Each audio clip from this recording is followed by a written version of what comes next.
Noon, pag sinabi din, magkita tayo, nakikita naman. Saan? Sa kanto. Nakikita naman. Ngayon, kung saan magkita na sa kanto, saan kanto? Magte-text pa yan. Meron pong isang nagsabi, sabi niya sa misis niya, let's see each other at Starbucks. Okay, sabi ng wife niya. Sabi, tapos nag-text yung wife niya, I'm here already. Sabi ng husband niya, I'm also here. Sabi nung, saan Starbucks ka? Sabi niya, doon ako sa Starbucks sa Cubao. Ako sa Starbucks sa Makati.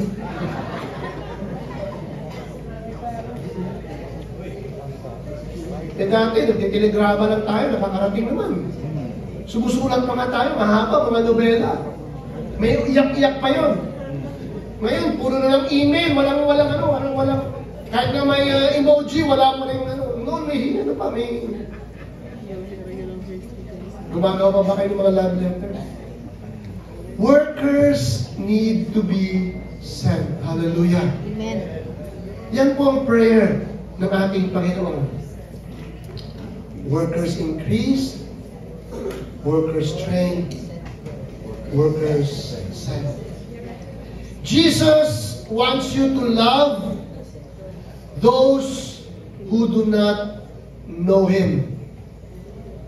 When you reach out to them.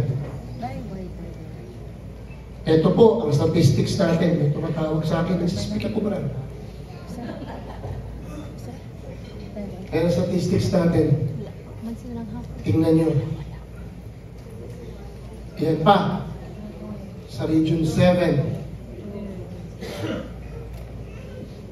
Sa Region 8. Jesus is looking for workers.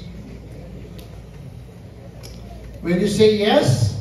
And will you also train your workers to go? Minsan po tayo mga pastor, pag nakapag-train na tayo ng workers, ayaw natin i-release. Pinaghirapan ko tayo ito eh. Bakit mapaalisin to? Pero alam niyo po, ang isang magaling na leader, ay willing siya i-release yung kanyang magagaling din na leader. Kasi pwede pa siya mag-train ulit na magagaling pang mga leaders. At yung magaling na leader na pinadala niya, i-multiply din ang kanyang galing. Ganyan po ang isang mahusay na leader. Ang CVLL po ay merong 184 churches. Ang goal natin ay 500 churches within 10 years. Hindi na, 8 years na lang kasi 2025 na. Paspasan na po yan. Meron tayong 282 ministers. Sa buong Pilipinas po, ito po yung goal. Dapat na-asay sa bual-bual. Magkapindang mo. Umabot na ng 10,147 churches. Ang workers na need to be trained, about 10,000 din.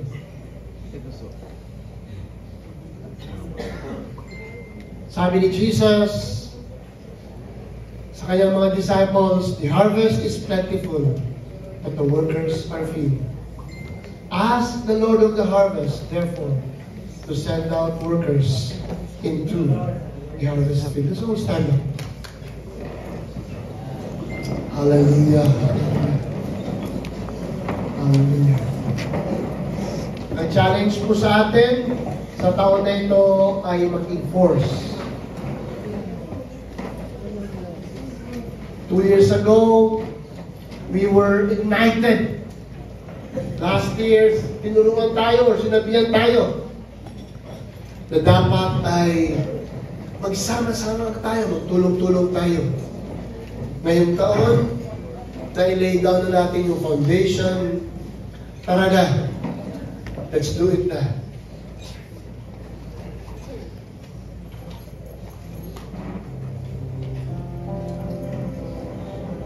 Alam ko po na nung tinanggap natin si Jesus as Lord and Savior, na-realize na natin na hindi natin pwedeng sarilingin, sa atin lang yung ating natanggap.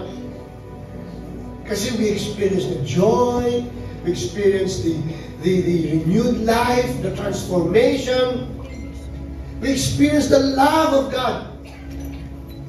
Kaya gusto natin i-share ito sa iba. Alam ko, nung natanggap ninyo ang tawag ng Panginoon, the call of God in your life, yun na kasama sa trabaho natin, kasama sa responsibility natin, ay yung i-continue ang gawain ng Panginoon. Na hindi lamang ikaw magpapalaki na sarili mong lugar o church, kung hindi i-multiply mo ang iyong sarili. Because yung na-reach mong lugar, salamat sa Panginoon, naabot mo na.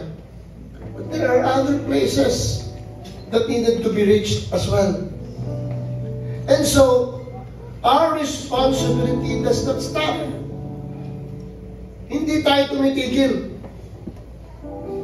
Ang prayer ng Panginoon, Lord, increase the workers. Nag-yes na kayo. So meron na tayong 200 plus workers, 280 plus workers.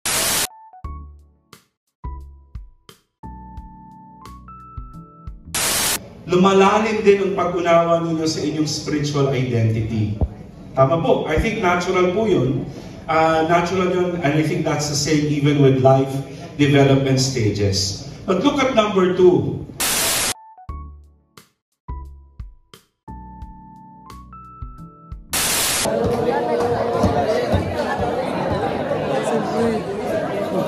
Lagi mo na siya, wala pa man. Tapos 12 naman.